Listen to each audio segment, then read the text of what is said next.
us what happens when we turn our passion for Dominica into action for the development of our country, our people, and our region.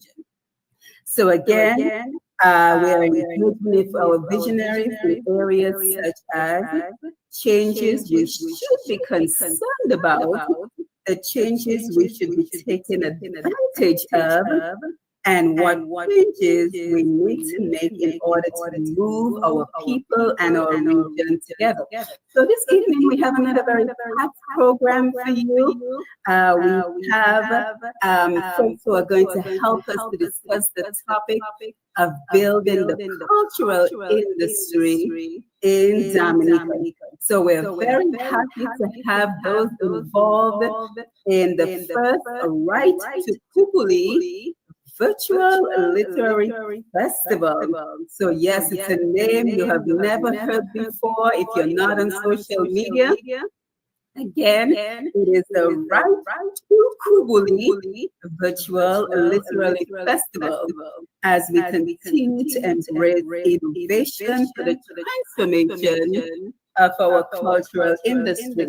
So we're very happy to be joined by Mr. Sam George, Ms. Nicole Georges, Mrs. Nicole Georges Bennett, and Ms. Annette Phillips, who goes by author Annette Phillips.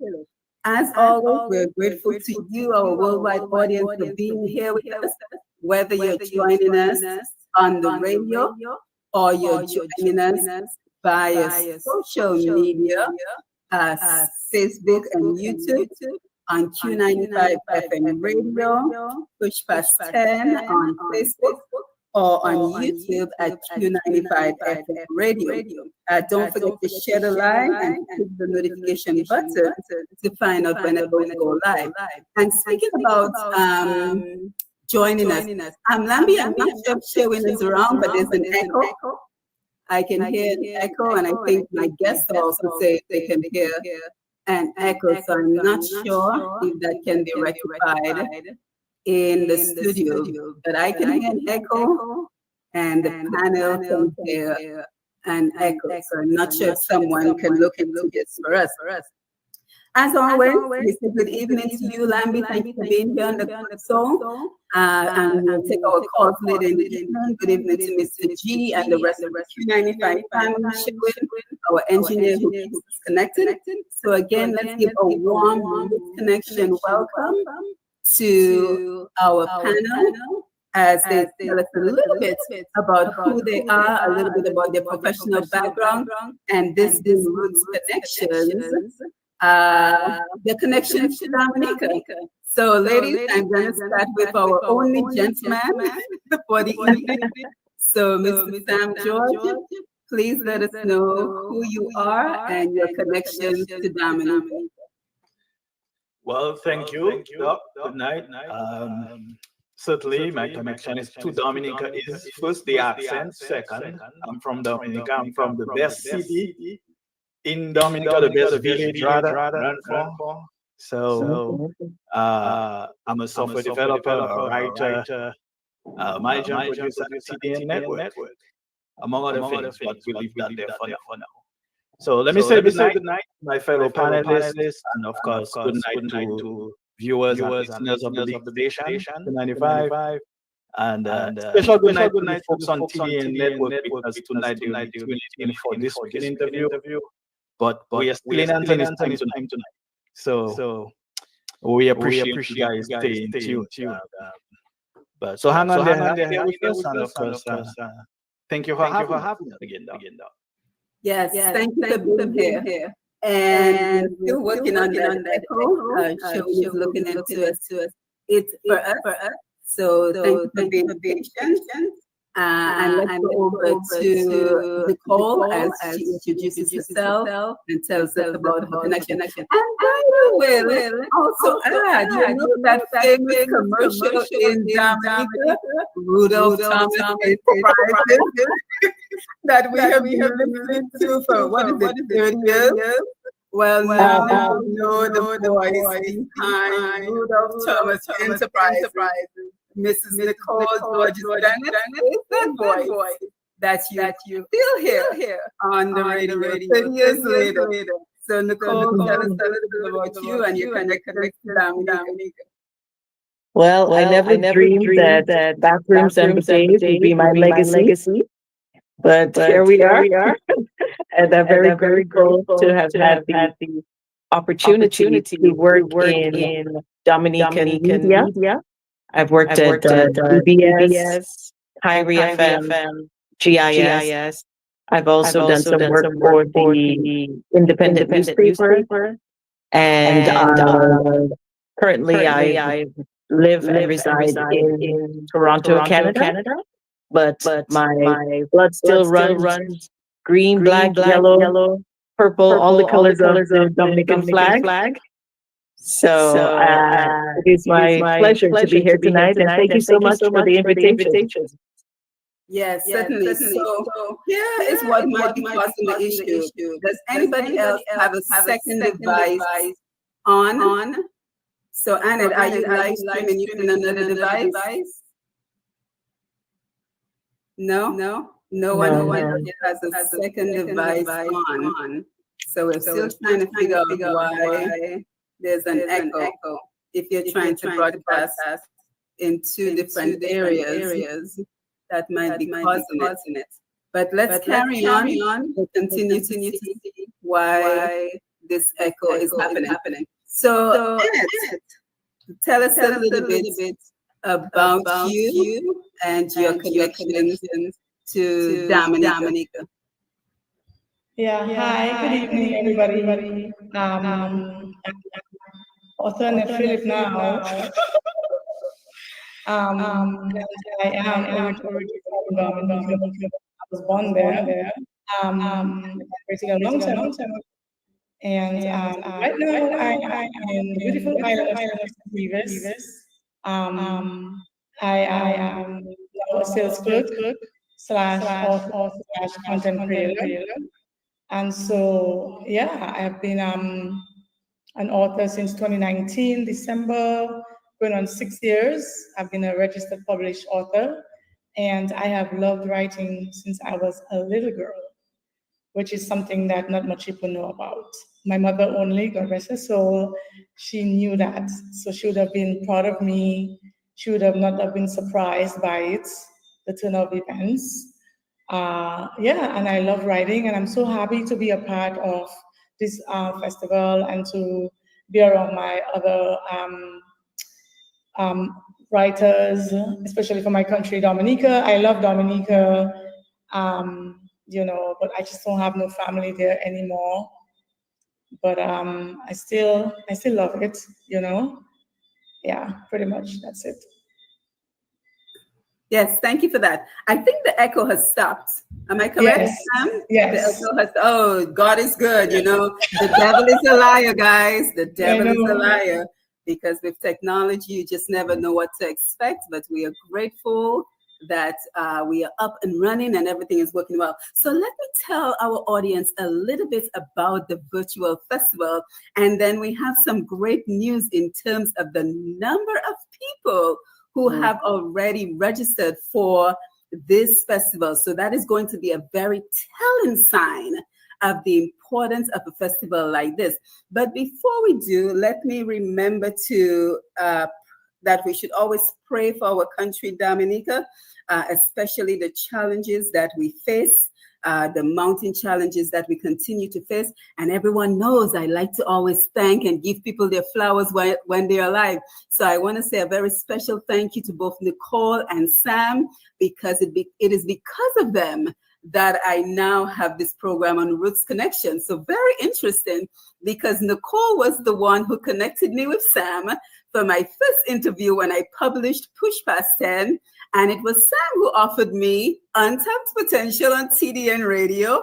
And Mr. G saw me doing a program, and there came Roots Connections. So giving our people their flowers while they're alive, Nicole and Sam, I want to publicly take this opportunity to thank you for creating the pathway for me to be on this program. So I cannot let this program end without saying so. So let me tell you about the festival, and then guys, feel free to chime in on any information I may have missed.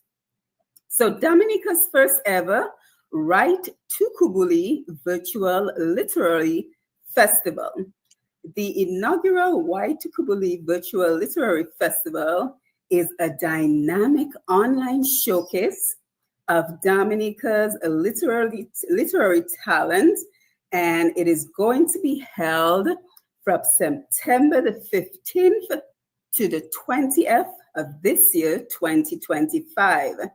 Spanning 6 days of a digital celebration, the Write to Kubuli Festival aims to bring together authors and word lovers from across the island, the diaspora, for a series of workshops, discussions, interviews, contests, immersive digital story experiences, and live streams, all hosted across the most popular social media platforms.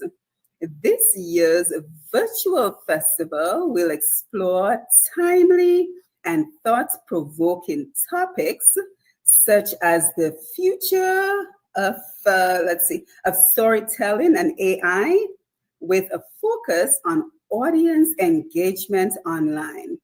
Program highlights include writers' workshops led by seasoned authors and emerging voices, podcast features on writing life, craft, and Caribbean identity, short story and spoken word contests with audience voting, Write to Kubuli challenges across Facebook, TikTok, Instagram, and Threads. Writers, published or unpublished, are invited to register. Well, unfortunately, registration has closed. The registration deadline was August 23rd. So unfortunately, if you had not had a chance to register, registration is closed, but it continues. Dominica has a deep treasure trove of stories, rhythms, and voices shaped by our landscape and resilience, says the festival team. Write to Kubuli is about claiming space in the global literary conversation, digitally, boldly, and authentically. The festival is a collaborative product of the Write to Kubuli Writers, Nature Isle Literary Festival. My stuff is cut off for some reason, so you guys will fill in the blanks for me. Pitot Noir Collective and Dominica Poetic Circle, organizations dedicated to nurturing literary expression and creative excellence across Dominica. So that kind of just sums up exactly what we're going to be exploring this evening. So Sam, Nicole, chime in on more details, including why this festival, how the festival came to be, whose idea it was, and just kind of give us a little bit more information about the festival. Why the festival? Why it's needed? We think the festival is important at this moment in time. Dominica and the wider Caribbean overflowing with stories and storytellers, writers. But the problem is, or one of the problems is, that our writers are struggling. They often struggle to find platforms to share their work beyond, their immediate circles. And of course, the Write to Kubuli Virtual Literary Festival is looking to create that stage, one where our authors can stand tall, write, where our youth can feel inspired, where our diaspora can reconnect with the richness of Dominican storytelling, and because the world is connected digitally, here we are on a digital platform. We can reach audiences both in Dominica and across the globe. So the timing for the festival feels right. Now is the time to say our voices matter and our stories matter as well. And if I could just jump in, Simone. So I noticed that you were saying that part of the press release that you have is cut off. So I just want to make sure that we mention that this is a collaboration between Piton Noir, Sci-Fi Collective, Righty Kubuli Writers, Nature Isle Literary Festival.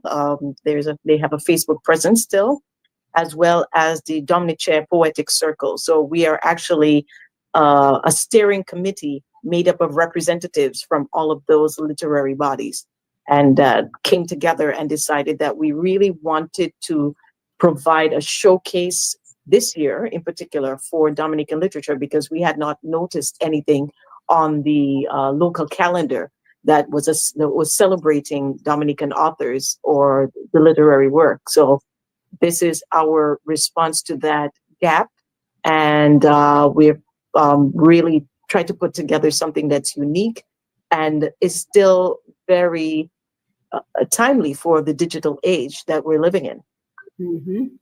Yes, excellent. And I'm really happy that we have author Annette Phillip here with us this evening, because we're all authors in our own right on this panel. But I know Annette has been on the forefront in terms of creating marketing opportunities for herself. So I really want her to be able to, because that is an area where a lot of authors are struggling, because oftentimes we feel like we will write the book and the book will sell itself, right? Because we're so confident in our content. But the reality is that publishing and marketing of a book are two completely different fields. So Annette, I want you to speak with us for just a little bit in terms of your initial struggles. I know that you've created your pathways to success, but tell us about your initial struggles as an author. So honestly, I did not, when I started, I honestly did not have a lot of struggles. The only main struggle I had was COVID, and I did work with it. But I'm just the kind of person that reach out to people. When Sammy One first came out in 2019, I did not know what I was doing. Honestly, my illustrator, we worked with a printing company, and we printed 100 books. That's 100 books at $10 a book. And I kid you not, I had no idea what I was going to do, but I know my books were going to sell. And I was a nanny at the time in Brooklyn. I was working in Brooklyn, and I have, I'm a very social butterfly person. So I had a lot of nanny friends and also parents. I had a lot of parents that were my friends too. And so I just used to talk to them. I just brought the books and I would just talk to them. And they knew me because I did story time at the libraries. I did play dates. So I met the parents. I was always in conversation with parents and nannies. So it was easy for me to slide my book in there. And I read for the kids all the time. So that helped too. And then I did, so one of the things I did was I had a mixer to bring out my book. So I had a big mixer and I was so nervous because I rented a place. But I had a lot of friends, all different walks of life. I think not sticking to one set of people sometimes is not a good thing. I had American friends, white and black. I had Caribbean from all over. So I was so happy when I did the event and they showed up. And it was really a big success for me, and it really helped me to even realize how important Sammy was. Then I had my church people. So I talked to my pastor, I brought the books to church, and all the congregation bought the books. Within a month and a half, I sold the 100 books. So that, and people not only bought it, but they met me and they said, you did a good job with the books. So that motivated me, and the reviews. And then I got myself into groups on Facebook where they read your books, you read their books, they review your books on Amazon. I found platforms to make it work for me. And I met authors like myself that knew other authors. So we did author connecting with authors. So all of that just made it blow up. And I was able to do more mixers, virtual after COVID, and all of that. So that just really helped me to get ideas. And then Eric, my illustrator, shout out to Eric Hutchinson. Love this guy so much. He gave me ideas too on how to go about it, because 2 years ago I did not know anything about Reels. I only found out about Reels in June 2023. And Eric said, you know what, go on social media platforms, do something. I did a month marketing project with him. Then he said, go Google this on TikTok, check this out.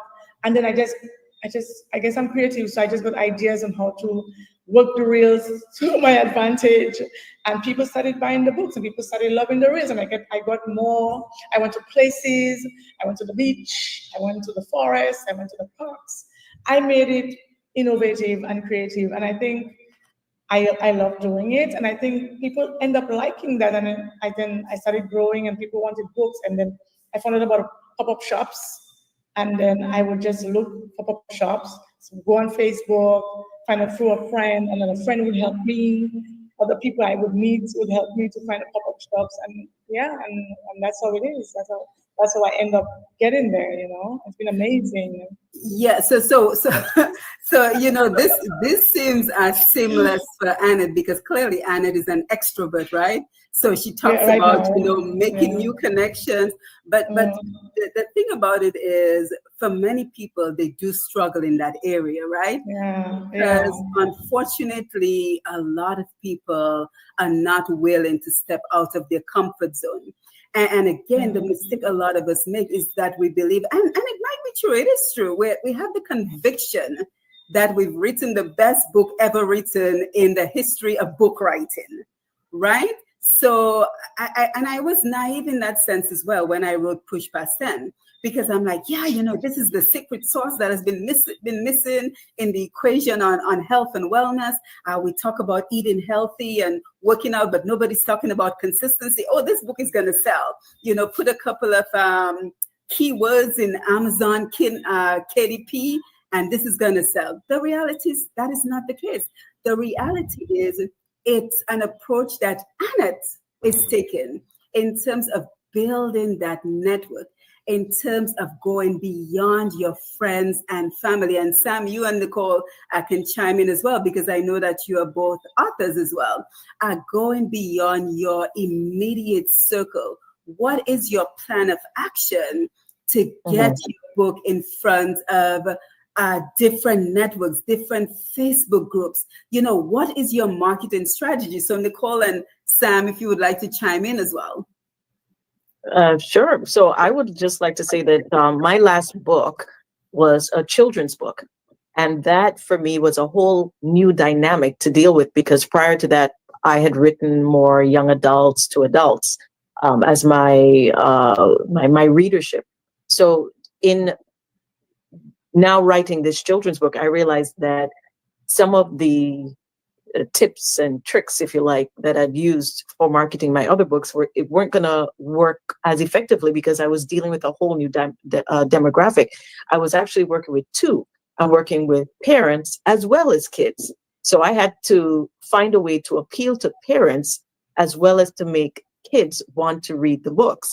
So for that, I actually tapped a friend who had just finished her marketing degree, and she sat down with me over a couple of weeks, and we kind of came up with a strategy, and which is something else that I had never done before. I had always sort of, it's just kind of word of mouth or just relying on Amazon and whatever algorithms they use. So it was the first time that I was proactive in selling the books, and actually had a book launch, which is something that I highly recommend. And for me, it was as simple as just reaching out to Indigo Chapters Indigo, which is a major book chain up here, and asking them for a table. And it was really, I wouldn't say, it was magical because not only was I able to speak to parents, but I could interact with the kids. And I mean, there were just some really lovely moments, where I could hand the books to the kids could open it, they liked the pictures, they wanted to know about the story, they wanted to have their picture taken with me. So there are different strategies, I think, for different demographics, but I commend Annette for that hard work and that she put in, and it obviously paid off. So we can all learn a lot from her. Thank you. Yeah, and we're gonna talk more about marketing strategy, but we're getting ahead of ourselves because we're very excited to be able to publish and launch publish and market our books from our Dominican authors. And Sam will tell us a little bit more about publishing, because a lot of people have a lot of great ideas for books. They have the manuscript, but they're stuck. Right? Mm-hmm. So they're stuck on, how do I get this published? And then the next step is, how do I get this marketed to the right audience? So we will talk a little bit about that a little bit later. But I wanted to ask, and Sam, this question is to you. Why only Dominican authors in this first festival? So why are we reserving this to Dominican authors? That's a very good question. While we certainly are not trying to discriminate in any way, Dominica has not had a literary festival since before Hurricane Maria.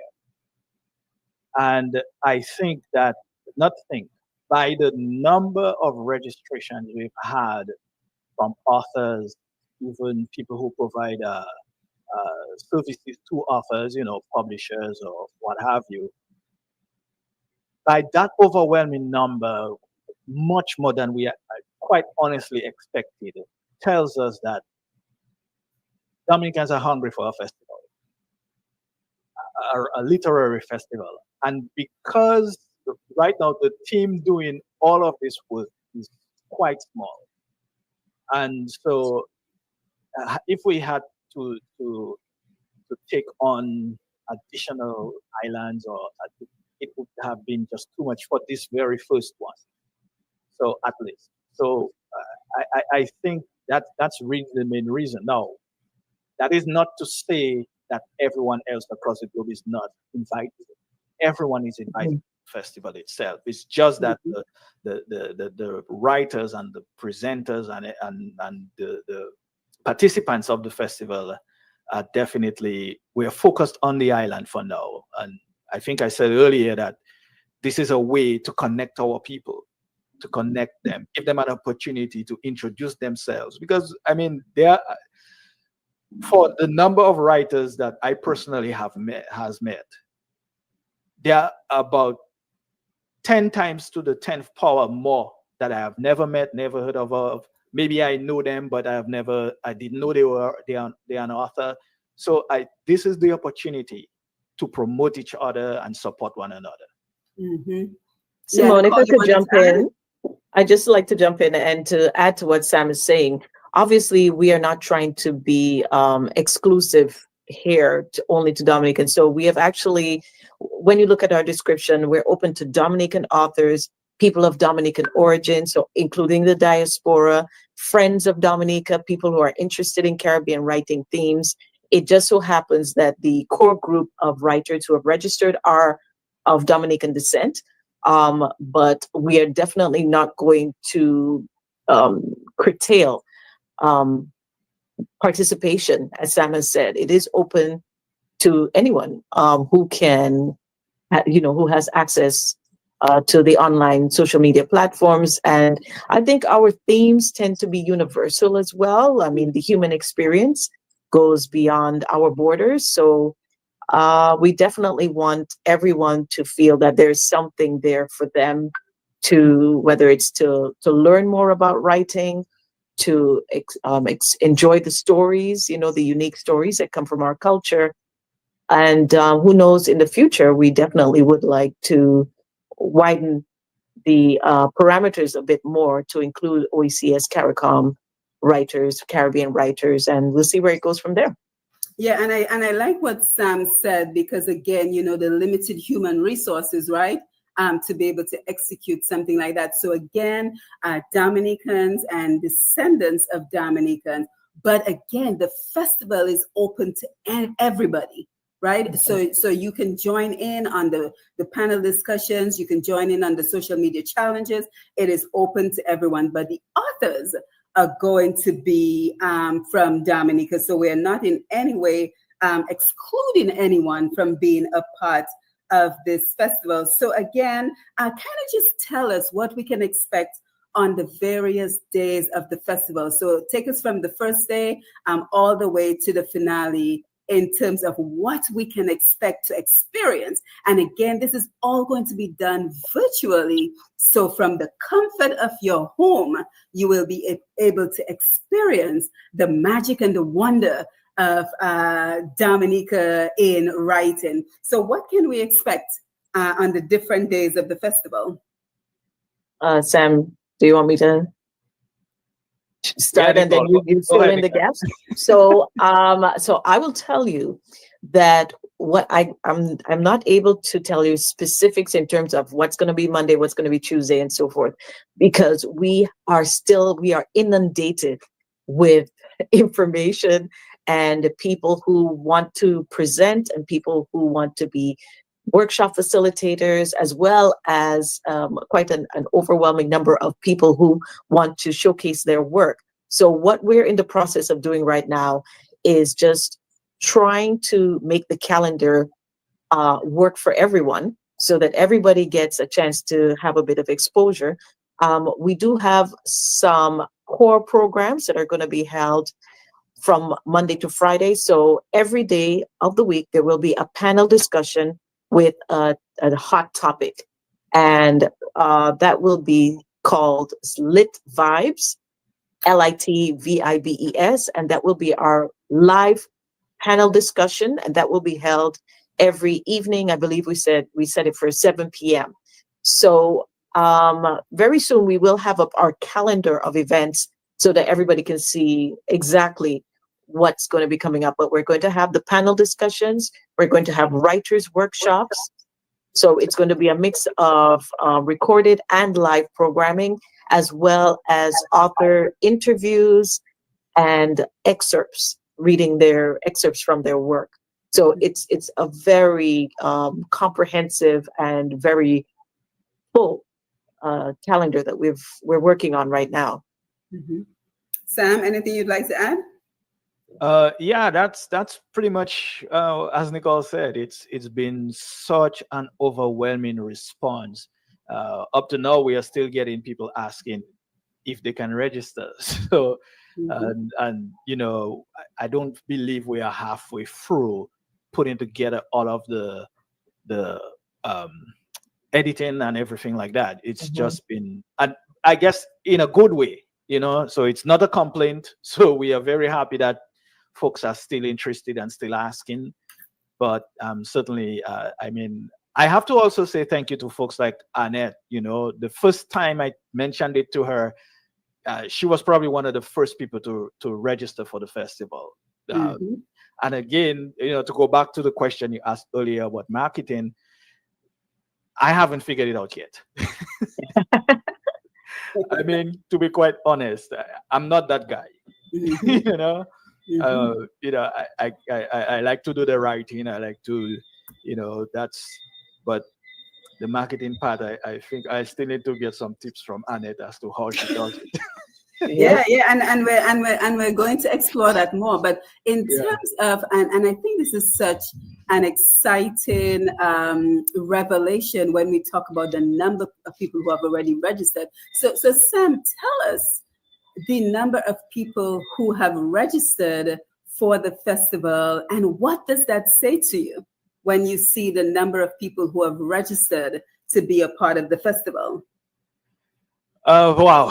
I mean, we saw before the registration actually closed, we had over 70 registrants.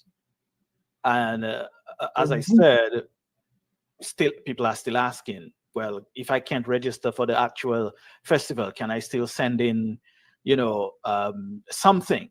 So folks are still trying, and even some folks who had registered didn't get to send in their info before the time closed. They are still going to get that opportunity. They can still send in their videos and so on. So,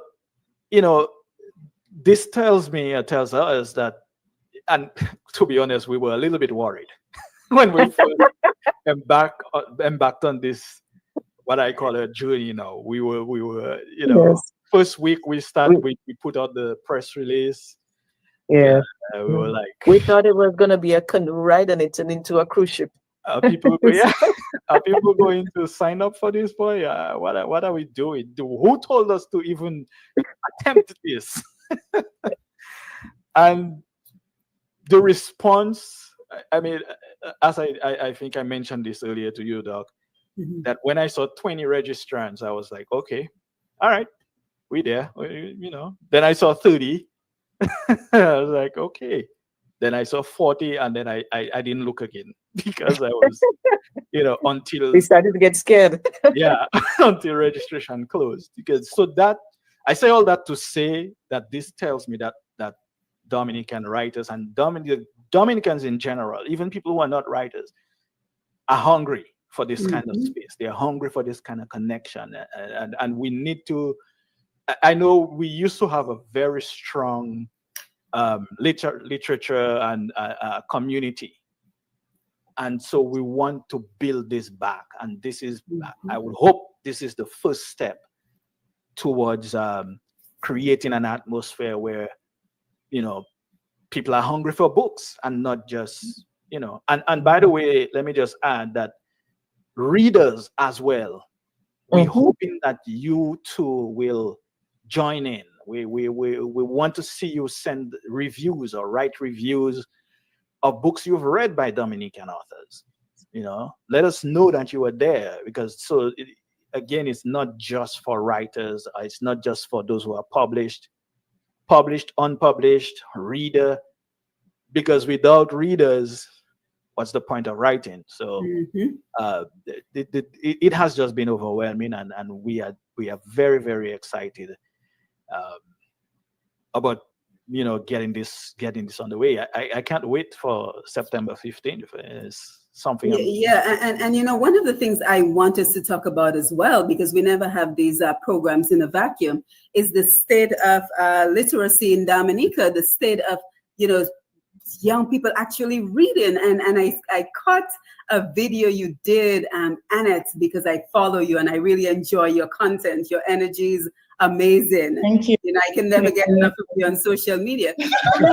I saw a video you posted, Annette, and it was so sad because you were talking about trying to get your novel, Nola's, tell me the name. Nola's Metamorphosis. Into, I believe it was the college, in St. Kitts. Yes. And the struggles you were having, and I believe you said one administrator said to you, "Oh, these kids, they don't read." Can you tell us about that? Yeah, she said to me, they pass the recreational reading area. They go for the books that they have to study, but there's a recreational section for leisure reading, and they don't even look at it. Wow. So I was very disappointed, and she really wanted to get me on there because they look like they're really hungry for authors and writers. And so I had missed, they do have a poetry session, but I missed that one because I didn't know as yet. So next year, God's Spirit, if I'm there, I'm going to try to get into that, but it's not enough. So I'm going to actually go to her again in September, and I'm going to propose something. I'm going to try to do an open mic, because you guys know I do open mics in New York.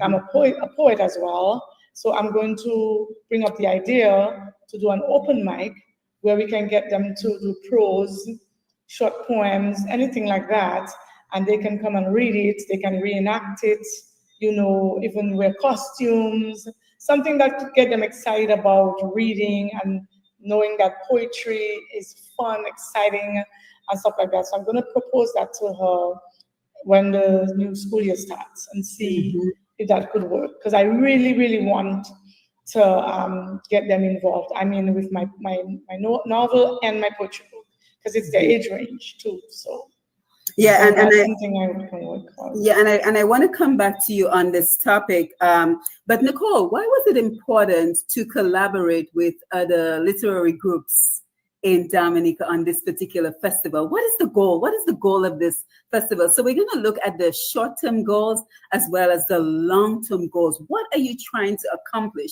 So your short-term goals with this festival, and why was it so important to collaborate? Because I say it all the time, too many of us are working in silos. We all have the same idea, we have the same goals, we have the same mission, but we are so divided and we are accomplishing so much less than we're able to accomplish if we come together. So why was it important for the collaboration and your goals? So collaboration seems to be something that's popped up a lot in my projects, in projects that I've been involved in. Just today, I was thinking about Redemption Road, for example, and that was a 5-year project that brought together voices from almost every sector of Dominican media. I think we touched, and the age ranges and the veteran media personalities, as well as some very new and upcoming journalists and actors. And, it was just such a large collaboration to create that one project. And I see the strength of that. I see the strength of unity when we are promoting our culture. And as you said, one can only do so much, but together we form a strong chord, and there's strength in that. So collaborating with the other writing organizations was very important, because each of us, each group has a particular genre that we're working in, but we are all on the same journey, trying to hone our writing skills, trying to become the storytellers for our culture, the storytellers for our country, for our region, trying to let those thoughts come out, let those ideas come out. And the best way, I believe, to do it, and especially in sort of that current political climate that's happening right now, we really do not have time for rugged individualism when it comes to national development.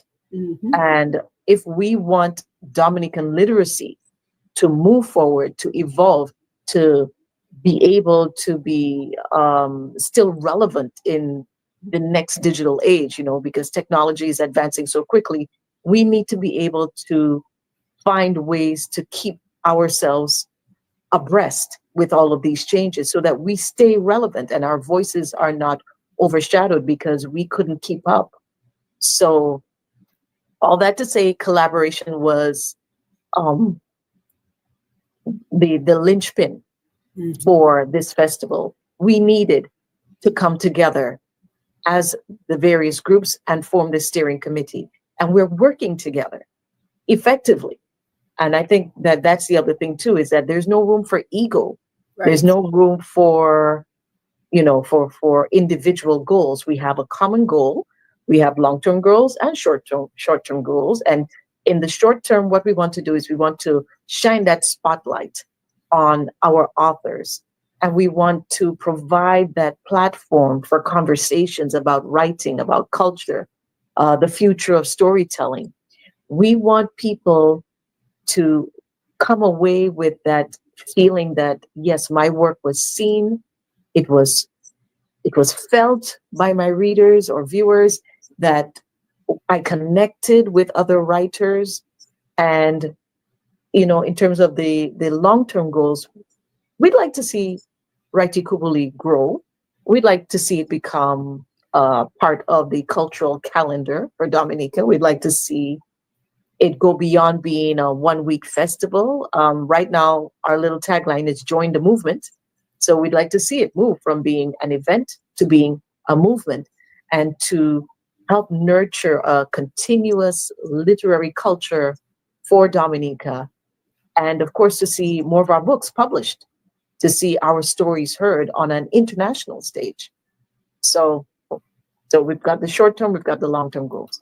Yeah, excellent, Nicole. Thank you for that. And Sam, let me come over to you, because in terms of long-term goals, I see Writing Kubuli becoming a repository for, preserving that rich legacy of literary greats we've had in Dominica, as well as in the area of advancing literacy in Dominica. So what are your views on that, in terms of this being an opportunity to sort of create a repository? Because we all know that Dominica has had some great writers like Alex Lazar, Lennox Honeychurch, Alwyn Booley, just to name a few.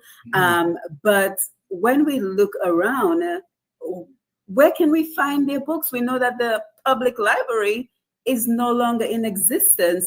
And with the digital age, we have to be able to find the work of our literary greats, not just in the physical copy, even if they even still exist outside of their immediate families who may have copies, but the role that Writing Kubuli can play in terms of creating that so needed repository. And my concern is, with every hurricane that strikes Dominica, we're losing more physical copies of books. And I can say this boldly, because as a member of CAC, Comité Poétique Créole, I know that we have a number of publications that are no longer in print. So to me, that is very concerning. So what role do you see Writing Kubuli playing, or is that a role you believe Writing Kubuli could play as a repository to preserve the literary greats, and even potentially transferring it into the digital format, where it will be a lot safer than a physical copy that can be blown away by any number of hurricanes in Dominica? What are your thoughts on that? Yeah, but that would definitely be a long-term goal, and it would have to be in partnership with many others, collaboration with NGOs, the government of Dominica, and of course writers themselves. And you're certainly right. We have so many great authors, who some of them have left us and gone to the great beyond, and their work can't be found anymore, or at least you can't find physical copies. Maybe somebody has a physical copy somewhere, but I think a lot of times we do things, and we don't necessarily come up with a plan for the future of that particular, whatever it is, a way to preserve it. And that is one of the goals of the Writing Kubuli Festival, is to help preserve what we've done, and continue to support and preserve what we are going to create in the future. So we certainly hope that at some point we can think about how we can maybe digitize some of these books, especially the ones that are available, at least, and put them in a digital library somewhere. I will sell them on Amazon. Even that too, exactly. Republish some of them. As a matter of fact, one of the books that I was looking to see how we could actually get that back in print. I know you're a member of CAC, but is that book by the Creole Dictionary by Jamala? Yeah, we're actually working on it in CAC, but the one we have right now is the Anua upon Creole, which I will talk a little bit about later. Yeah, I think that is a very good book to keep in print. So if someone is working on that, that's great. because we still need those. And even I think what's her name, Dr. Violet Coffee, I believe she one as well.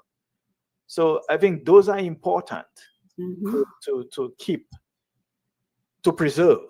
And here's why I express this concern, because I had Simon Ibrahim Brohim on a program one time, and we were talking about, Calypso, the cultural industry.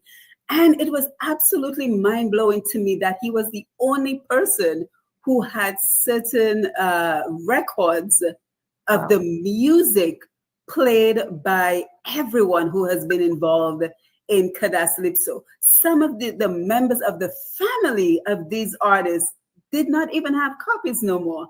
And I'm saying to him, well, what are we going to do about preserving this since you have one copy? And his concern was that he has attempted to have the copies duplicated, and it has been a horrible experience because one person took a copy and never brought it back.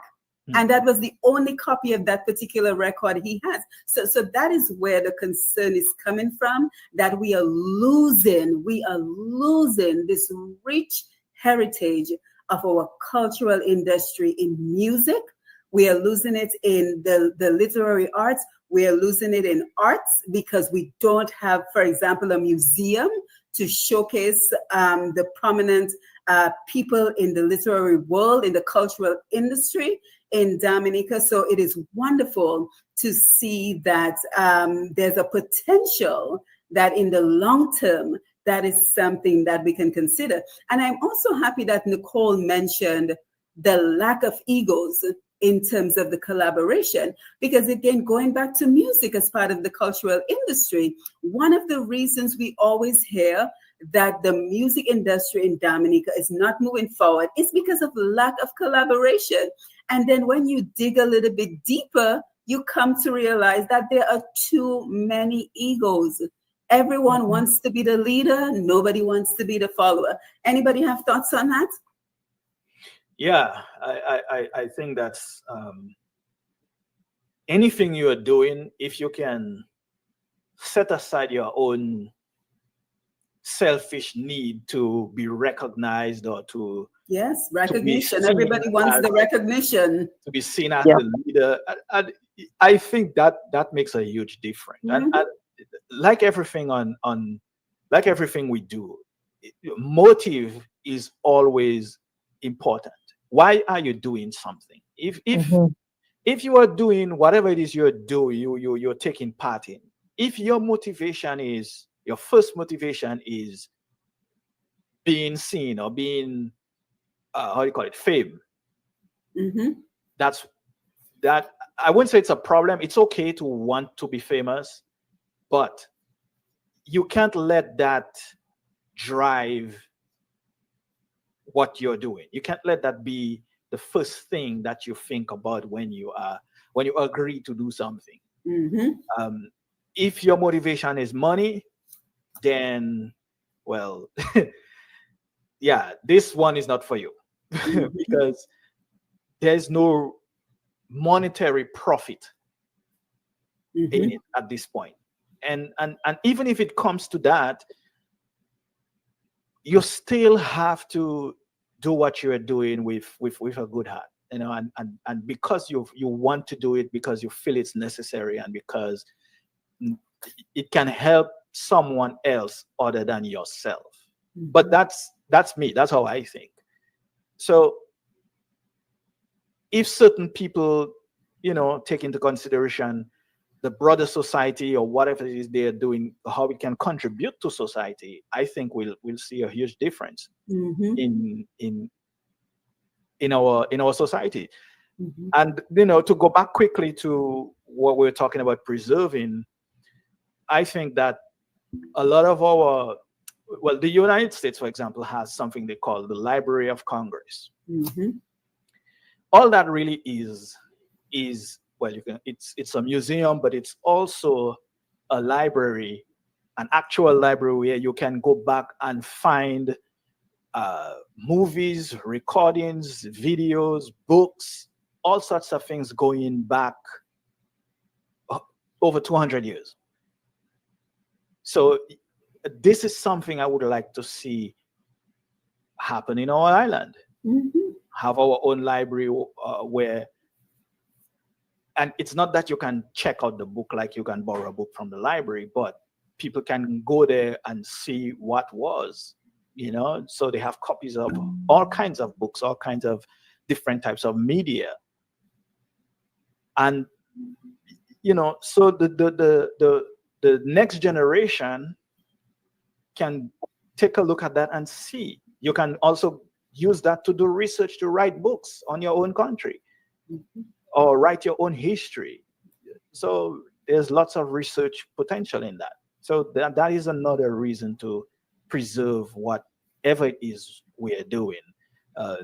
If anyone who wants to write a book on, say, Cataslypso, for example, should be able to go somewhere, go to a library somewhere, check out some books and see when, who, where, what, who started it, who ended, who made it great, all of it. And if we don't do that, I am afraid we'll be in trouble.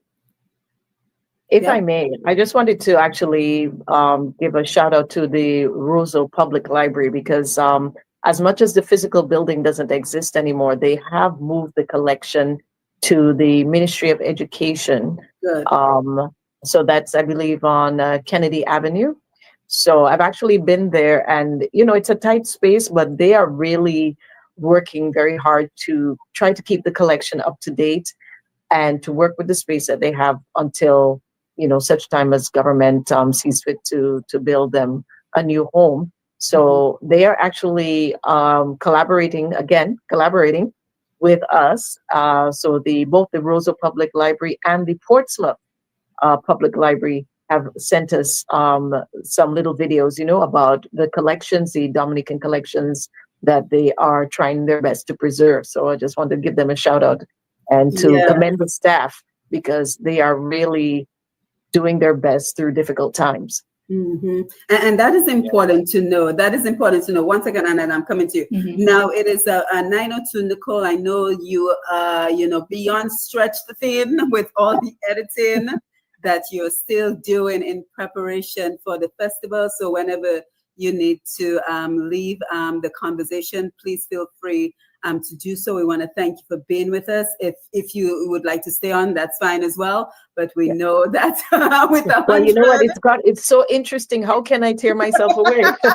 But I just wanted to know, as we talked about before the program started, you do have permission. But if you can stay, we would love you to stay on as well. But let us, Annette, I'm going to come right back to you. But let us go over to the studio so Lambi can give out the phone numbers.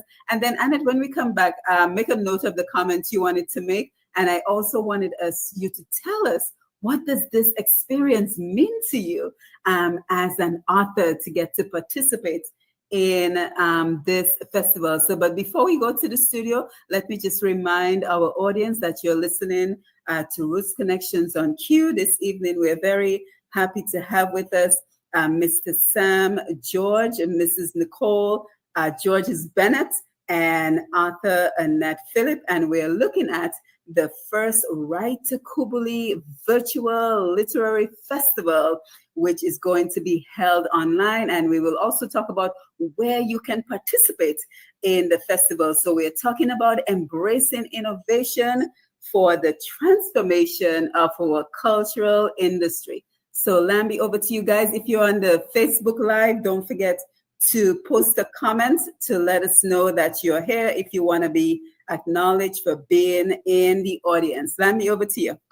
Roots Connection and Q. The numbers to contact us are as follow: 449-3095, 449-3096, 449-3097, 616-4257. Those are all local numbers. The overseas or international number, 305-432-9624. Let me run those one more time. 449-3095, 9697, 616-4257, and 305-432-9624. Back to you, Simone. Yes, thank you, Lambi. And let's say good evening to my mom, Medina Senos. Good evening, Daros. All is fine now listening. Nature Island Literary Festival is on, providing the hashtags, which is Right to Kubuli 2025, Dominican writers. So those are all hashtags. If you know how to use a hashtag to look up information on social media, those are some of the hashtags. So let's acknowledge some other people who are joining us. Althea Hoppersdales, Yvonne Samuels, Andre Southwell, Lisa Love, Peggy Ann Stevenson, Know Your Culture, Andre Southwell, Deborah Brooks, Zero Shillingford, let's see, Marshall Dollars Lewis, Project Impact Academy, Garth Benjamin, Shaika Peltier, Sophia Brown, let's see who else, Jen, Shins Leighton. So guys, thank you for being here as we continue our conversation. Annette, you wanted to chime in? Yeah, and when she was talking about the library in Dominica, I just wanted to say also that I'm also working with them, and they have made orders for my books, especially and right now, one of them spoke to me yesterday, and I told her that my third CME was coming out. She said, of course, it's the third one. So I'm excited about that. So trying to put it together so that I can get all my 3 CMEs to them. So yes, excellent. And that is one of the things I want us to talk about as well, because I know that is an area that many of our authors here outside of Dominica struggle with. How do you get your books to be sold in Dominica? Because many of us use Amazon self-publishing, which works fine if you're in the US, Canada, UK, and the rest of the world. But I'm not sure how effectively it works if you're trying to order a book from Dominica, if you don't have like a postal service that you're already using. So I know that a number of authors have been trying to get their books into like Jay's bookstore. And Sam, luckily you and I have been able to get Dominica in Puzzle. We'll talk about that a little bit later. Into Jay's bookstore, but we'll talk about that a little bit later. But Annette, as one of the authors, what does this experience mean for you? The festival means? Yes, being able to participate, and you're gonna help me to host my workshop. So tell us what it means to you. It's amazing because I have learned so much from my journey. You know, as a published author, I have been in so many different areas, different places, even coming to St. Kitts. When I came to St. Kitts last year, October, the plan was to do that. And I did not, the reaction I got, I wasn't expecting it. It was so positive. When I went to the library and I spoke to the librarian, the chief one, immediately, and she said to me, you know, I wanted to donate the books. She said, no, we're gonna buy them because it's your work. Wow. And they bought all of them except Nola because I did not get my suitcase from Dominica in time. So far, that's the only one they don't have. And the thing is, I bought a ton of books when I was coming from New York. I bought them off of Amazon because I did not know what it was going to be like for me bringing them in through the mail. And now I go through a shipping company. They have a bunch of shipping companies here, which I'm so happy about. So it's a little bit more expensive for me because of I have to pay custom charges, which is not so bad. So what I have decided to do, I'm working with the printing companies right now to get them to either partially sponsor me or to give me bulk prices. So that's what's in the works right now, so that I don't have to do the Amazon thing because it's a little bit expensive for me. So they have received me very well because I have to say that I'm so proud of Dominica. I'm so proud to be a part of that festival because you guys don't even understand how Dominica, we have so many authors, so many writers that they don't have here in St. Kitts. They don't even know much about our authors. Like, you know, you don't hear people talk about it. There's nothing there for writers or authors, nothing like that. No programs, and I'm creating a literacy program for my CME books. It's called Sammy the Bunny Literacy Program, which I'm working with the Ministry of Education, and so far the Youth Empowerment Director is on board, trying to get the Chief Education Officer because they really want to try to get children to read more, you know. So the literacy program, I got approved at the Independence Square to use the space in the park. So you have to go through the parks and beaches and solid waste. I got approved for that, and I'm going to be working with her and hopefully the chief education officer, where I can do an hour program with the kids, but it's all surrounded around my bunnies, see me? Reading stories for them, teaching them to read, those that cannot read yet, and stuff like that, coloring pages. That's the whole plan. So when Sam told me about the literacy festival, I was so excited because I'm going to grow from that festival because he has a lot too. Even if he's not like me, marketing all over the place, but he has given me so much insight as well. And I know I'm going to enjoy it. I'm going to grow and learn because there's so much to learn, so much to know about being a writer and an author. And I'm sure I have a lot more to learn apart from what I'm doing. And I really am looking forward to that. Yeah, and I'm very excited that you're going to be joining me for the workshop that I'm going to be doing on marketing, because again, you're a wealth of knowledge. But Nicole, let me come to you, because when I hear Annette talk about in St. Kitts, they do not know about our Dominican authors. It breaks my heart. Because as far as I'm concerned, we are such a small region of the world, the Caribbean.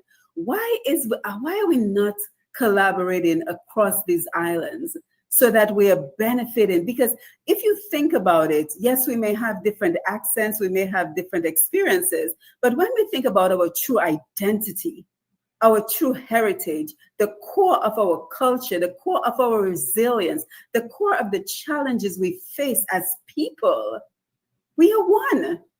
So why haven't we established the opportunities for these regional collaborations in the space of our cultural industries?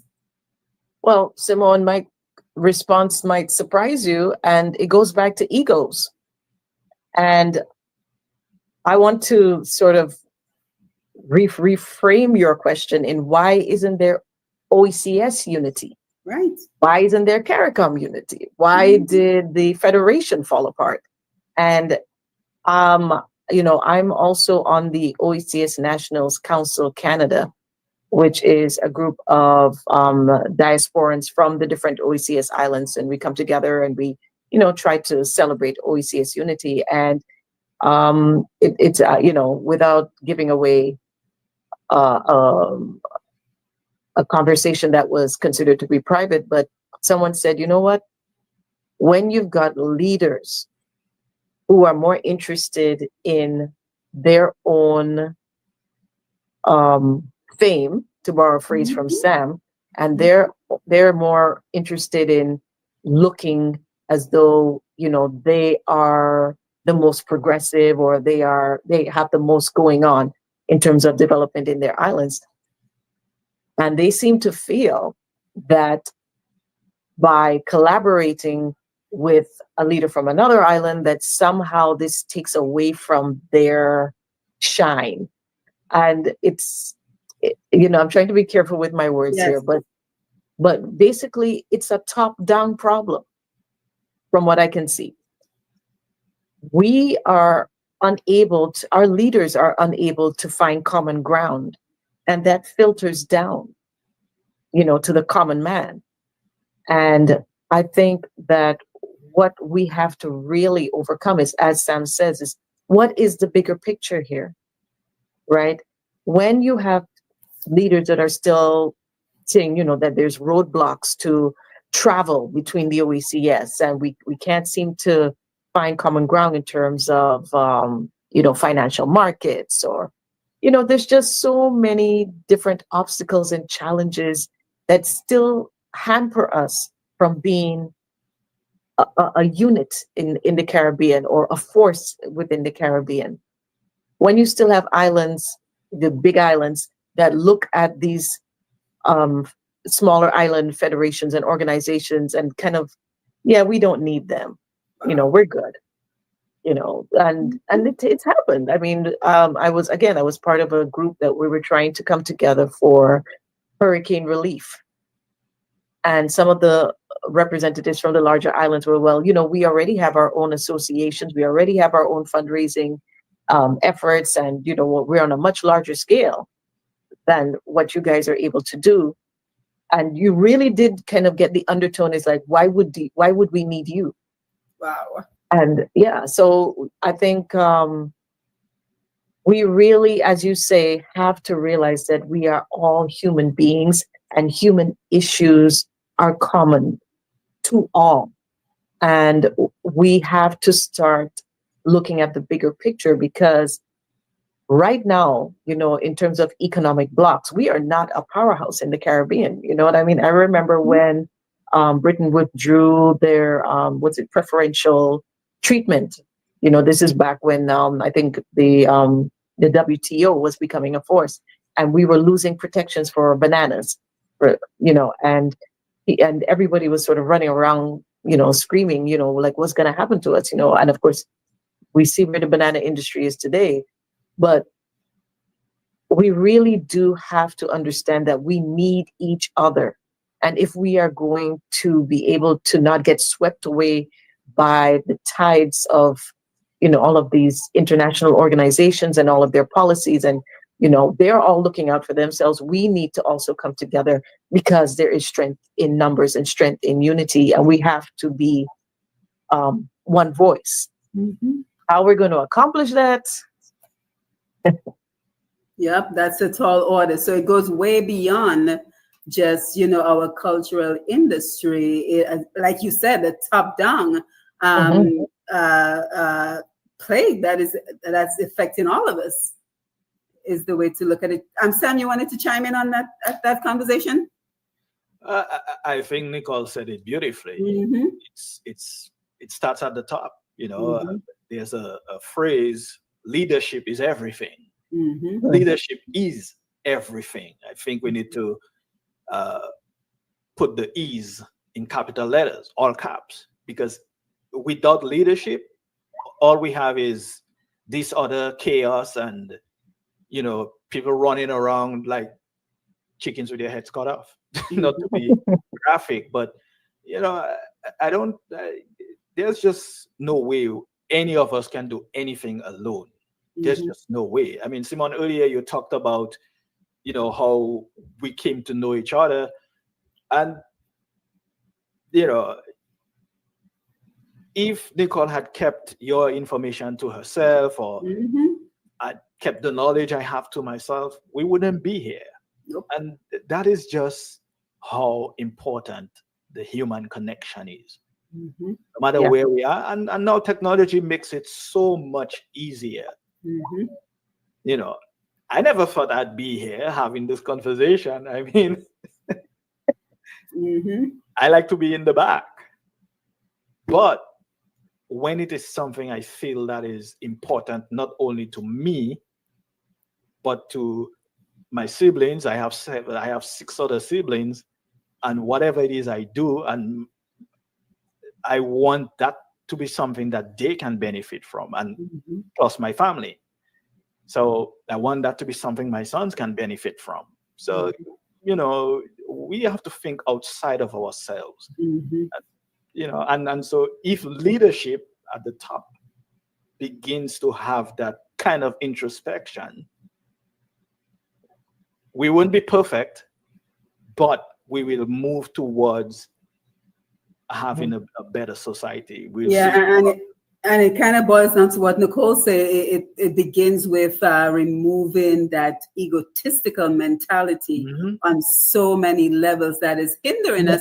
And unfortunately, as a Caribbean region, we're just a dot in the rest of the world. So until we come together and unite, we are all setting ourselves up to remain divided, and divided we fall, and not being able to progress as we possibly could if we choose to unite. But that's another conversation for another time. But I think it was an important part of the discussion, because we see the implications beyond the politics. We see the implications in terms of it hindering our abilities in other industries that are impacting our life. But let us continue, because we want to talk about the various workshops and what folks can expect in the various workshops.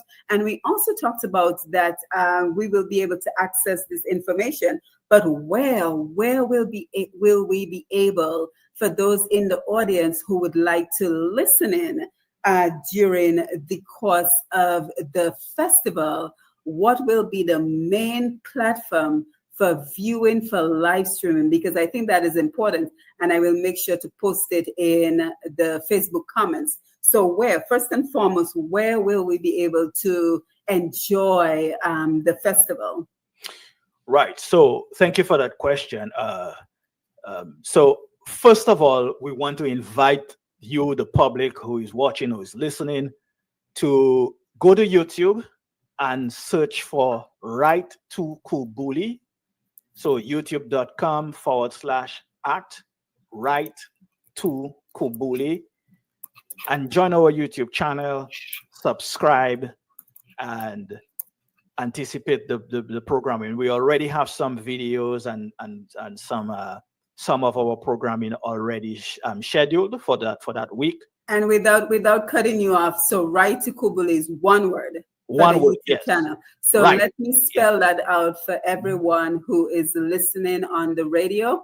So simply go to YouTube. YouTube is YOUTUBE, youtube.com. So www.youtube.com. And then in the search bar, you can enter WRITE-TUKUBULI. That's how we spell Kubuli, right? Correct. So Right to Kubuli, WRITE-TUKUBULI, and that is where you will be able to see everything for the festival. Go ahead, Sam. Right. Thank you for that. So everything will be on that channel for sure.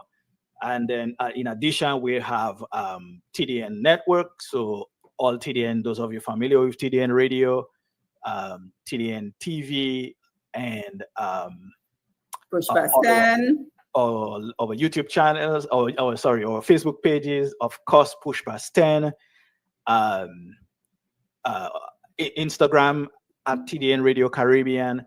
So there'll be lots of opportunities and plenty of platforms you can watch on. Choose your favorite platform, and of course, as we get closer to the event, we will continue to post on social media where you can watch. We'll have a full list where you can check us out, and feel, please, even if you watch it the first time a video premieres, keep that in mind and come back and watch it later, because I guarantee you will miss something. In every video you watch, you will miss something. So come back and watch later. Keep it going. Share it. We certainly want you to share it with your circles, because the more shares we get, like the videos, because this pushes the YouTube algorithm and all of the other platforms. This tells them that you want to see this content, and so on. So and any other media house in Dominica that's willing to or interested in carrying some of the events, reach out to us. And again, I must say a big thank you to all the media houses in Dominica so far. Of course, the big station for having us on here tonight, but also when we put out the press release, Kyrie reached out wanting more information. They even did a news item, added it to their news item the same day. That's it, Q. DBS reached out, Q95 posted it as well. I believe DNO as well, Emo News. So almost every media house jumped on it and said, we want more information, and they've been a big support. Even I saw the cultural division shared the release and shared. So it's for this particular event. It has been an all hands on deck, and the support has been tremendous, and we are really grateful for that. I'd like to add that the videos will also be shared by our partners, our collaborating partners, So Nature Isle Literary Festival on their social media platforms, as well as Righty Kubuli Writers, DPC, and Piton Noir. So all of our media platforms will be also sharing the information and the videos and the different programming for the festival. Mm-hmm. Yeah. So what I want us to talk about is the workshops, podcasts, short stories, spoken word contest, just more information on the details. So, for example, the workshops. So, are we creating categories? So, we're looking at providing information, education for aspiring writers. How do you write? What do you write? How do you begin? And all that information. So, are we looking at aspiring actors, writers? Then we're looking at beginners, intermediate, advanced. Is that how the workshops are structured? So tell us a little bit more about the workshop. And then, Annette, I want you to tell us what you think you will be presenting for the workshop that the two of us will be doing. So Nicole and Sam, just tell us a little bit about what we can expect during the workshops. Yeah, well, for example, I'll be presenting the workshop on self-publishing. And one of the reasons for that is not only have I self-published my own book, I've helped or worked with quite a few authors, helped getting them to publish their book, even people who had written something and they've had it on a shelf somewhere. I know at least two people. I won't call their names, but they sent me there are more. They sent me their work, and I was like, my brother, why are you hiding this? In a nutshell, to make a long story short, we got to publish this, and so it's a scary thing, to write something in a diary. You write into yourself, and it's you. So you don't care how it sounds. You don't care how people take it, because only you are the only one who is reading it. But to put your voice out there, I think it takes massive amounts of courage, because you don't know how people are going to receive what you write. An author we interviewed said that she still has concerns about her work, that people might think it's inauthentic or something to that effect. But I think that whatever someone writes, it's authentic to them, and that's what matters. That's the first thing you have to consider. You can't consider what someone else thinks. And so that is, one of the things that these workshops are meant to do. Tell people, well, hey, this is, if you want to do this, this is how you go about doing it. And some of the workshops like yours on marketing will talk about how to go about from published to now selling, best-selling author, whatever that is. So best-selling author comes from how many books you sell. So if we can use those workshops to not only encourage people, of course, but also help them go from those who are still hanging on to their manuscripts or keeping it hidden, get them go across the finish line, essentially, from manuscript or draft to being published. I believe we also have a workshop on nonfiction writing. So we are trying to include everyone. So in each workshop there will be something for everyone, whether you are a short story writer, a full novel writer, a poet. There will be something there for you. And Nicole might have something else to add. Yeah, and yes, I do. So in terms of the workshop, one second, Nicole, before you chime in, and we also have some prominent workshop leaders that will be joining this. So you talked about Dr. Thompson Fontaine leading one of the workshops, Mr. Alec Lazar leading one of the workshops. So this is pretty serious, and I feel like there should be a fee, but anyway. We're doing this for the good. We're doing this for the good of the community, to spark the inspiration and the motivation to get our people to write more. And then we're also going to talk about the importance of getting our children to read more. But Nicole, go ahead. I didn't mean to cut you off. Although that's fine. And to any potential sponsors out there, we are taking on. Yeah, you can give us a call. We'll be willing to work with you, and let's get this done. So yeah, so I just wanted to recap.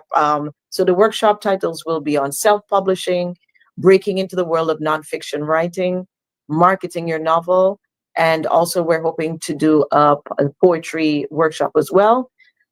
In terms of the panel discussions, very hot topics is AI, the future of storytelling, vocation. Should Christians be writing secular stories or people of faith writing secular stories?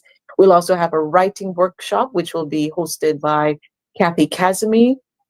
We're also going to be having a discussion on should we be producing books in the 3Ks, Creole, Kokoi, and some was the third one. Kalinago, the Kalinago language. Kalinago, thank you. We'll also be talking to writers who are writing outside of the box. So people, for example, who write video game lore, comic books, and even talking to pastors about sermon writing. So looking at areas and fields and industries, songwriters, right, where the art of writing is still as important, but we don't necessarily think of them as writers.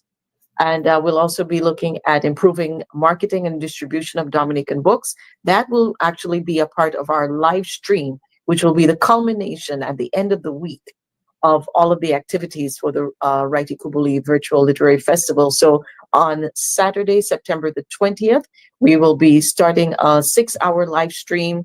We're going to incorporate open mics. We're going to have these panel discussions. We're also going to have TDN DJs, Sam, TDN DJs who will be playing music, and just really keeping things very exciting and entertaining, as well as educational, because as Sam likes to say, TDN is all about educating as well as entertaining. And yeah, so it's going to be a full week, and it will be culminating with this unique live stream event. I don't think that's ever been done before for a virtual literary festival. So yeah, we're looking forward to it.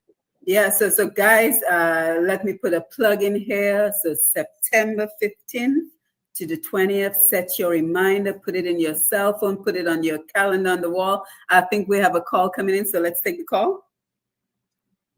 Good evening, caller. Thanks for joining us. Please go ahead.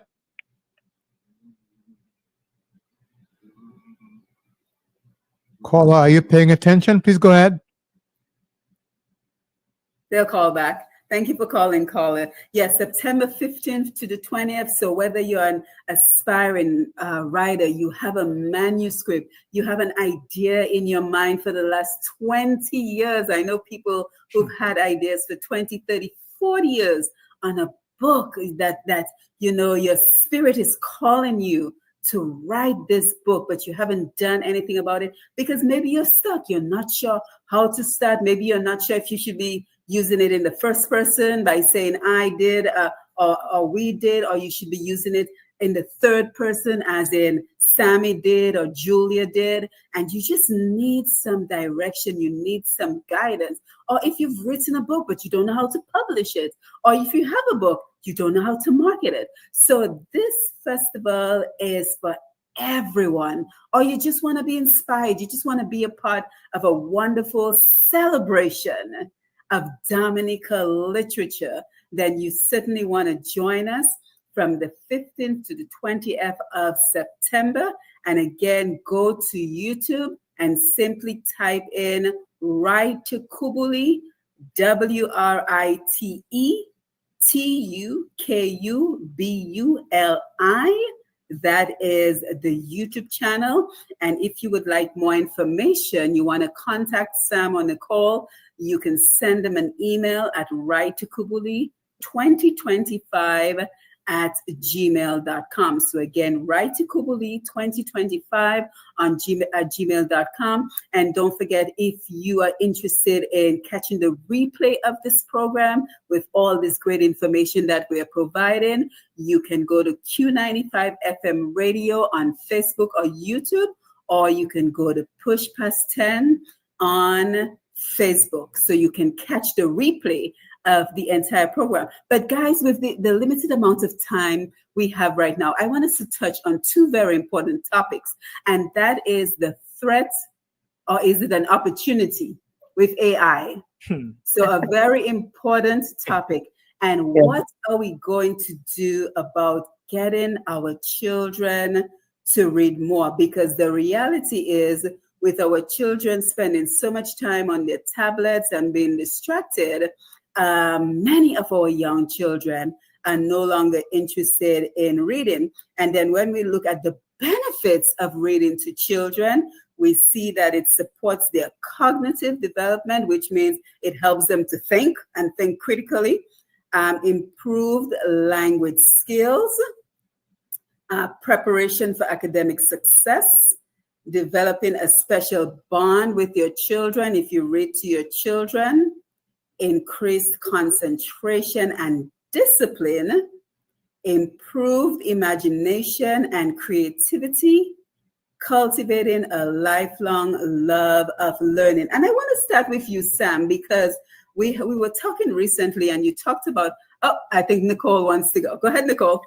Sorry, I was just saying that this is where I do need to sort of step out, and I really hate to do this. But I know that Sam and Annette have got this covered, and it's going to be a really interesting discussion. So everybody stick around for that. And I just want to say thank you so much for the opportunity, Dr. Simone. I won't keep you back anymore, but thank you for allowing us this moment. And yes, thank you, Nicole. We know you have a lot of editing to do for the festival. I do. You're gonna and you definitely don't want to miss it. So I gotta get it done. It done. All right, sounds good. I'll see you at the festival. Take care. See you there. Take care. Yes, bye. So Sam, we were talking recently, and you talked about your son's love for reading. So kind of help us, because I think a lot of parents are struggling with this, right? So what did you do something in particular when your son was younger that made him into a lifelong reader? And then Annette, I also want you to chime in regards to, is AI a threat or an opportunity? So let's address both of them together before our time runs off this evening. So Sam, first to you, and then Annette will come to you.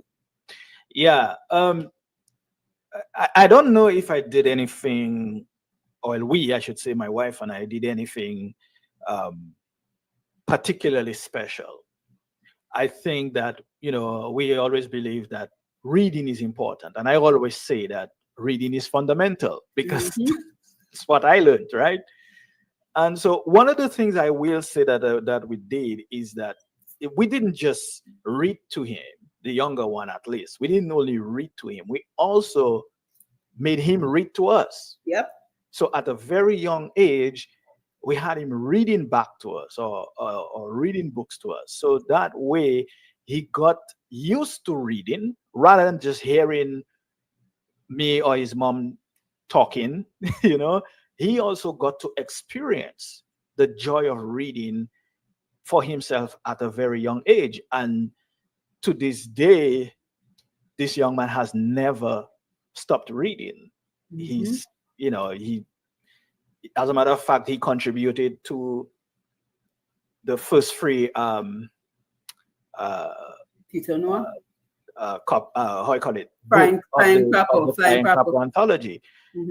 And it's because I encouraged him. This fourth one we are working on, I asked him the other day, is he gonna? He told me, he said, no, Dad, sorry.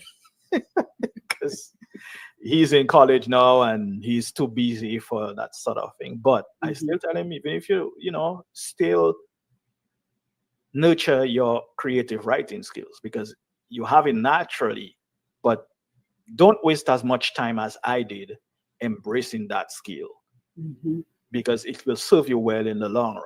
Yeah, absolutely, especially with regards to critical thinking. And Annette, I know that you've worked with young children because you used to be a nanny in New York. So what is your experience? And I always think to myself, what example are we setting for our children?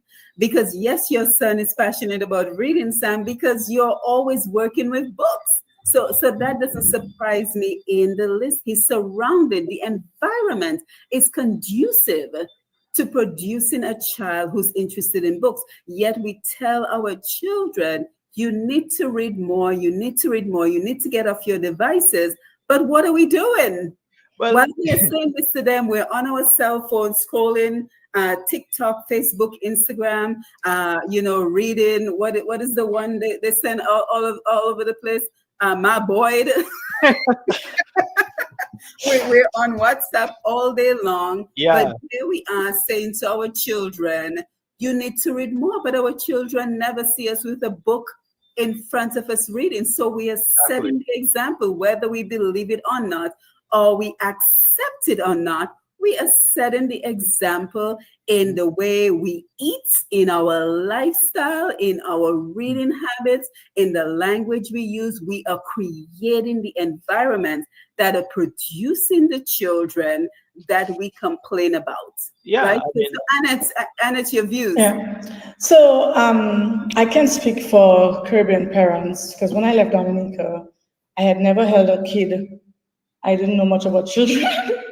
But as a nanny in New York, I can speak I worked with a lot of Jewish families, and I have to tell you, I admire them for that. They ensure that their kids get story time. Yep. What they loved about me was that even before I became a writer, not even knowing that I was going to be an author, I already had it in me because I loved reading for the kids. I had kids learn to read without reading. I had 2 kids on 2 different occasions. They were two different times, 2 different years where they memorized the book that I read to them. There was a particular kid, I read the book over and over to him. He just loved that story. He was 2, just started talking. And one day he memorized the entire book. I had another one, same thing. He knew dinosaur names. He just started talking. He knew dinosaur names. He knew all the animals. He could read the book, Monster Trucks. It was just amazing. Because what I would do, and the parents loved me for that, I would read all the time. I even made a story time for them when we're inside. Then I would take them to the library, and then I would help them. I would take them to story time. I would read in the library with them. And I have a few kids. The last one in 2023, she learned to speak early, and her mom was shocked when she heard her talking, and she was at 14 months? Mm-hmm. And she was starting to use words because I used to converse all the time, read. So I think it was in me even before I became a writer. So I admire that about these parents. They ensure that their kids have a bedtime story. They have a limited time for them to be on the iPads, and the kids listen. Mm-hmm. It's like, I don't know if it's part of the religion or because, I don't even say that because they're allowed to use iPads, but they have a downtime where they can't have that. But the unfortunate reality is many parents are using the kids' devices as their babysitters. Right? So you set the kid in front of the iPad or the television or the phone, and so you can carry on with your day. But I like that one of the points that was made in terms of the benefits is the bonding. The bond, not only with your children, but Sam, we were talking about this recently because what I've decided to do, my daughter, she's actually 14 today. Happy birthday to her. Happy birthday to her, Sophia. So what I decided to do, because I want to continue to bond with her, because in their teenage years, that's when they start to pull away from the family. And so she's required to read a book every summer as her summer project. So she finished the book in like 2 weeks because she wanted to enjoy her summer. And what I decided to do is to read the same book. So that way we have an opportunity to talk about the book, to open up a conversation that will begin with the book. And who knows where that conversation will lead to. But the point is to keep the lines of communication open with your children, right? So that all you're talking about is not, oh, what did you do at school? What did you eat for lunch? The same boring conversations that the kids usually just brush off. Now you can have a deeper conversation on what did you think about the book? What what did you find inspiring? Just create conversations and create that opportunity to bond. So we have to, as parents, become more creative with regards to how we are engaging our children, because reading is important. And Sam, we talked about, reading versus audiobooks, and audiobooks are fine if you're an adult. I do not recommend audiobooks for children. Right. Because as a child, I mean, you have your eyes on the words, because that is how you also develop your writing skills, your language skills. Go ahead, Annette. So for the audiobook, I think like my Sammy is an illustrated book, and it's an audiobook. With my audiobook, there's a lot of drama in there. Like, you hear Sammy, the lighter lighting up, so they like the sound, the animation, and stuff like that. But for older, like teenagers, maybe I would probably go for paperback format, physical reading. Yeah, but for the children's book with animation to it, I think it's going to help them too. I don't know.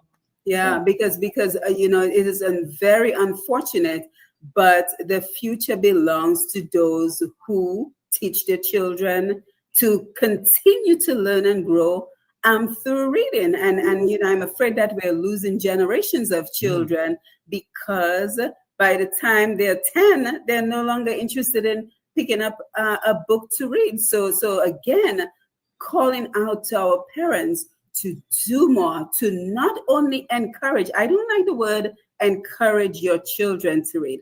I like the word setting the example. And my mom is on the live and she will tell you this. That is how I learned to love reading. And that is what propelled me to be successful in my academic career, because I saw my mother reading. My mother worked Sunday to Sunday every day, but on a Sunday evening, she would take a shower, she would put on her nightie, right? You all remember the 90s from the 80s, the 70s, and she would lay on her bed and she would read. And she would read and she would read. So what did I see as an example as a young girl? A mother who read. So what did that tell me? Reading was important.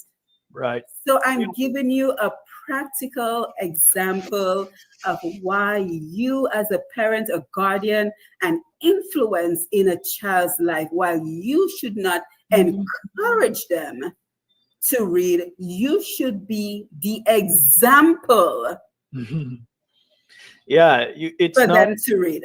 It's not possible to tell a child to do something they will always do it when you're not there. It is different if you show them, because children rarely do what we tell them. They do what they see. So it is very good good practice to do the things you want to see your children do. If you, whatever that is, if you want them to be successful in life, you want to give them a chance. And I want to say that for people like us in where we grew up, in our ancestry, some of our ancestors, when they were plucked from the motherland and brought to this part of the earth, of the world, they weren't afforded the opportunities to read and learn. Good point. But now that's done away with. No one can stop you from learning to read. No one can stop you from reading anything you want, no matter how many people say they want to burn this book or ban this book or all of this foolishness. Nobody can actually stop. They can't actually stop you. So, and especially now, there's so much information on the internet. There's really no need. There's really no barrier to how much you can learn. All of it is really up to you, how much you want to learn. And in this day and age, there's no reason for there to be an illiterate adult. Mm-hmm. We don't want illiterate children, but we certainly do not. There's certainly no reason for an adult to be unable to read. I remember we used to have an adult education program years ago. I don't even know if we still have that. I don't hear about it. But if we don't anymore, this is something that whomever is responsible should look at reconstituting, revamping, make it modern for the modern age, include technology and all of that. Because if we can't read, if we end up with a whole society, a whole generation of people who are unable to read, how will the society function? Mm-hmm. Because the older folks, well, even young people, as you see these days in Dominica, for example, how quickly someone is here, and then the next few minutes, the next thing you're seeing online is RIP. So we have only one life on this earth, and we have to do our best to live it the best we can and do whatever it is we can to impact society in a positive way. And I think, as you say, you don't like the word encouragement. I take it from you too. Good example. Show our children that reading is important. Yeah, be the role model. And I'm happy you mentioned that our ancestors did not have the luxury of learning to read, because I once read a statement where someone said, if you want to hide information from Black people, put it in a book. I've been hearing that all my life. I mean, how heartbreaking is that? How heartbreaking. If you want to hide information from Black people, put it in a book, implying that we do not read. Mm-hmm. How sad is that, right? And then I always remember, even with songwriting, look at Shelley, look at the music he's able to craft, right? Why? Because he's a Harvard graduate, and I'm sure as a Harvard graduate, he's done some reading in his time. And you know, I always remember this funny story that Wadix once said on one of his programs, that the guys from his generation were able to write better lyrics because they spent so much time writing letters to girls in the countryside that they wanted to court. They wanted to date the girls. There were no cell phones. Right? So what you had to do was write a nicely crafted letter to inspire her to want to be your girlfriend. And that is why the lyrical content. And some of us had pen pals. And now listen to our lyrical content in our songs in Dominica. You know, you can tell the difference, you know, between someone who actually thinks before they write a song or before they write whatever it is they're writing, as opposed to someone who may have that skill but hasn't really developed a way of getting their point across without being either extremely graphic or extremely violent. Being able to put things in a way where both you can send a message to adults and you can also send a message to children, because let's face it, children listening to some of these things, some of them even know it by heart. But it's a problem for them to read their science book, but they know some of these things. But you can always tell, as you mentioned, Shelley, you can tell the difference in how he writes and how certain other people write. And it's not just about the lyrical content, it's the structure of the song and all of that. So it's just, all of that comes from being able to read and understand what you are reading. Yeah. So when our children say, "Oh, I want to be, you know, the next hottest booyah performer," what we should say to them is, it starts with reading, because that is how you're going to be able to make the best lyrics in the world, and that is how your music is going to be able to sell. So get to reading so you can learn to master the English language and create great lyrics that will sell your song. But I don't want us to end before we talk about AI. Is AI a threat or an opportunity? Annette? Well, I love AI.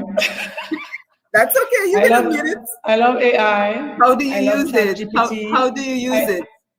well, I love ChatGPT. That's my friend. But one thing I will tell you, I will never get is for me to ask it to write a book for me or a song or a poem or anything like that. Everything else I will ask it, but that it will not do. So I love it. I love what it represents, and again, it's how you use it. Yes. And I use it a lot, but that is where I stop. I will never use it for my creative art. You know, I like the other day I was asking ChatGPT about I want to order plush Sammy dolls eventually, and I was asking it places I could order it and the prices, something like that. So it gave me a whole list, you know, of stuff like I could buy my plush Sammy doll and prices, what's affordable or not. But when it comes to my creativity and my writing, so for my poetry book, Her Words Unleashed, I wanted to do it colorful because everybody that knows me know I am very bright. And so if you open my poetry book, I have it with me. The pages are different colors, see? You don't normally see poetry books like that. With different colors, bright. You don't see that. So the pictures in the poetry book, they're all me. Even the men, their face is my face. I don't know if you guys can see it. Yeah. And I wanted it that way. So all the pictures, my face. So we use AI. We use AI for the pictures, not the poetry, not the poems. So I love AI. Even the cover, the lip was AI.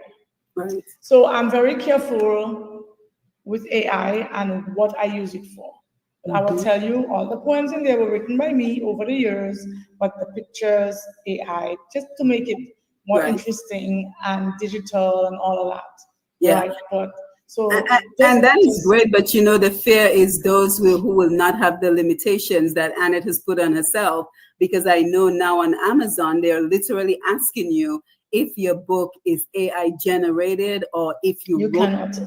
Right. You know, so unfortunately, so that will be a topic we will discuss during one of the workshops. Again, guys, the reason you want to make sure you come in and join us for these workshops, because we have so many interesting topics. But I didn't want the night to end without us talking about some of the books that will be featured. So Annette, first of all, I want you to tell us where we can get in touch with you so that you can tell us where to get your books. So what is your contact information? Yeah, so I have my books on Amazon, but I honestly do not use Amazon. I do not tell people to go on Amazon anymore to buy my books just because I don't make money off of Amazon. So I prefer people buy my books from me. Okay. So my phone number, I could give you my phone number, my email address. Yeah, your phone number, because you're on WhatsApp, right? Yes. Yes. So what's it's your phone number? 1869 869 1869 667 667 6458. 6458. So let's just use the phone number because you're on WhatsApp. So Annette is area code 1869 667 6458. Is that correct? Yeah, it's correct. And then Sam, while I'm posting this, I also wanted us to mention a very important launch that we did in Dominica, because now we have the Dominica in Puzzle now available in Dominica. So this talk about innovation, talk about creativity, and I'm showing the book for those who are listening on the radio. So this is called Dominica in Puzzle. It is now available at Jay's Bookstore. And what we've done, because we have to continue to innovate, we have to continue to evolve, especially to capture the interests of our children. So the description reads, whether you prefer to call her Dominica Whitey Kubuli or Nature Isle of the Caribbean, one thing remains true. We all love her. No matter where we go, she remains forever in our hearts. Nothing gives us more joy than finding meaningful ways to give back. Our hope is that even if it's in some small way, that this book of crossword puzzles will help Dominicans, friends, and visitors to our wonderful paradise gain some insight into our history, culture, and people. Our hope is that it will help us understand what it means to be Dominican. The real question is, we are Dominican, are you? So again, we have to find new ways to educate and new ways to educate our children. So this is a collaborative effort. Again, talking about collaboration and putting our egos to the side, right? This is a very simple puzzle book. And what it is meant to do is to educate, inform, and just know our history, know our identity. So it is now available at Jay's Bookstore in Dominica. If you would like to grab a copy, share it with your children, your friends, another great way to bond with your children. And also it is available on Amazon.com. You can simply look up Dominica in Puzzle. And during the festival, we'll also talk about Anua Pon Creole, which is our Creole learning language book. We have Push Past 10. Of course, the importance of being consistent with all your life goals. So we're just going to celebrate everything that is about Dominica's culture, Dominica's literary arts, and again, the importance of building that cultural industry. So guys, as we wind down for the evening, your final thoughts on the Write Kubuli Festival, again, September 15th to the 20th. And all you need to do at that time is to go to YouTube, Write Kubuli, and you will be able to join the festival. So your final thoughts as we wind down. Yeah, thank you for that, Dr. Simone. Thank you so much for having us. We appreciate it so much. Thank you to Mr. G and the Q family. And I might add that the books you mentioned, none of them were written by AI. Oh, yeah, we did the work. Rest assured. That's a good one. Nice. Right? And it never will, like you, Annette. I love AI as a technology tool. And I think it's important to use those tools, but in the right way. And everything goes from the person's heart.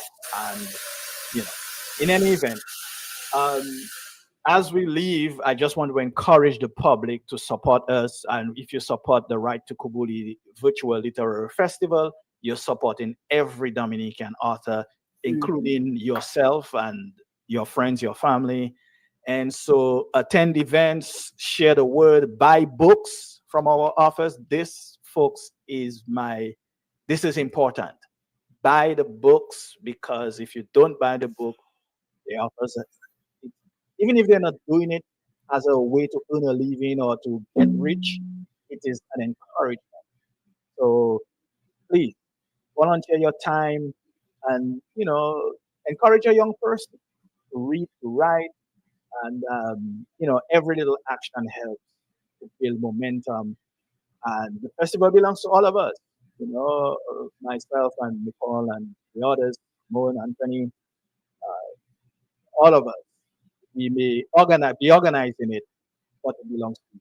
It belongs to Dominicans, it belongs to every reader and every writer. So, be there. Yes, thank you. Thank you, Sam. Thank you for joining us. And we look forward to the festival. Annette, your final thoughts? Thank you for having me, Simone, this connection. Oh my God, I'm so happy to be a part of this literary festival. I really want to learn a lot. I'm glad that you guys asked me to be a part of it also, to share my input. I'm looking forward to that. I want people to learn from me and I want to learn from you guys. So it's a learning process of working together in the process. So I'm excited, I can't wait. And on Saturday, right? The workshop is on the 31st? Yes, that's our recording. So recording, right? Yes, so but the festival is September 15th to the 20th. So guys, I want to thank you for joining us this evening, whether you listened on the radio or you joined us on social media on Facebook and YouTube. Lambi, thank you for being in the studio, the Q95 FM family. Thank you for the opportunity to be here. We will be back with you in 2 weeks. And by the way, we've had a lot of people reaching out to be guests on the program. So I would encourage you, if you have an up-and-coming event that you're looking to promote, please reach out to me at least a month in advance, because this program gets booked up very quickly. As a matter of fact, I just had to change the dates on 2 programs because someone contacted me with something to promote early October, and we were already booked for September 24th. So, to avoid all the confusion, please reach out to me at least a month in advance.